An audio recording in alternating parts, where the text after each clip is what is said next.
services, everything, right? So I said, no, don't take 50,000, take 30,000 and a point. The 30,000 and the point on the sales of my record, that 1 point was worth $1.3 million. Because we sold 13 million records on that first album. So I gave him 1.330 instead of 50. And then after the record took off and sold so many copies, Jimmy and them came around, but he didn't take no risk. He asked for all his money, took all his money off the table. Then, when the record sold and everything got in place, Jimmy Iovine came around. G-Unit Records was ready, right? So they cut the check for G-Unit Records. They gave me $15 million, right? So when I get the $15 million, I see them around again, looking like they're ready to start reaching at my pockets again. So I told them, you ain't getting on that money. Because you got everything off of, you took your equity out of the situation immediately. You was paid for everything you've done before we could get started. And it made you $1.3 million. So I let him be the president of G-Unit Records. And I gave him $500,000 a year to do that. Now, did I need him to be the president of G-Unit Records? No, the fucking artist wouldn't listen to nobody but me. So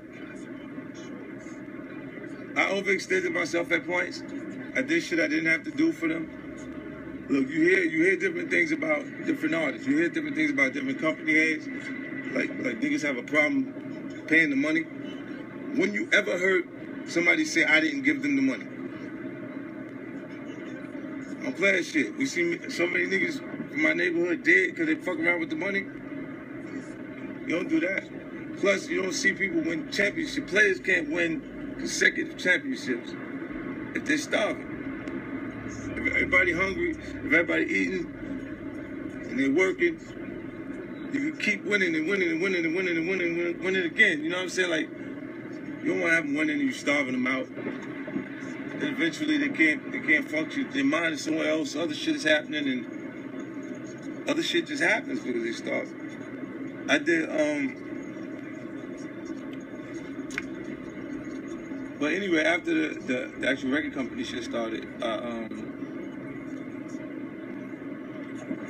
for a while it was cool like that. Like, and then he started Money Management, and because he wanted something separate that was like his own thing. Like, so eventually the artist became so codependent that I had to kind of move them away. We had a specific meeting at the top of the year.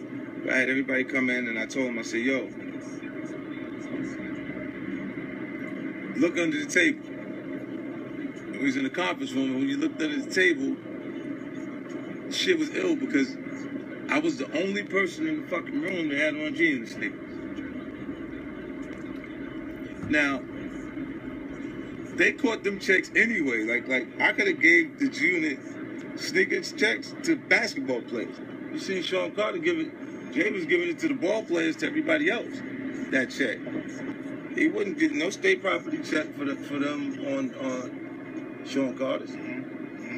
I looked out for them with that, giving them, they had checks coming in the mail on that shit. You see what I'm saying? So when I see that their style is evolving with the rest of our culture, because you got the Louis and your Gucci's and all of this other shit on, right? I go, Shy needed to focus because he's the management to go ahead and create their other brand extension opportunities of their own. This is when Buck did Tennessee, the timepieces, the watches, and stuff like that. That was a deal where fucking manufacturers reached out to me, and it was a sexy deal, but it wasn't good enough for me to do it. So it was perfect for Buck. It was a good situation, and he made a lot of money. Like, even when they said that Buck was broke, that's million. He had over $1 million.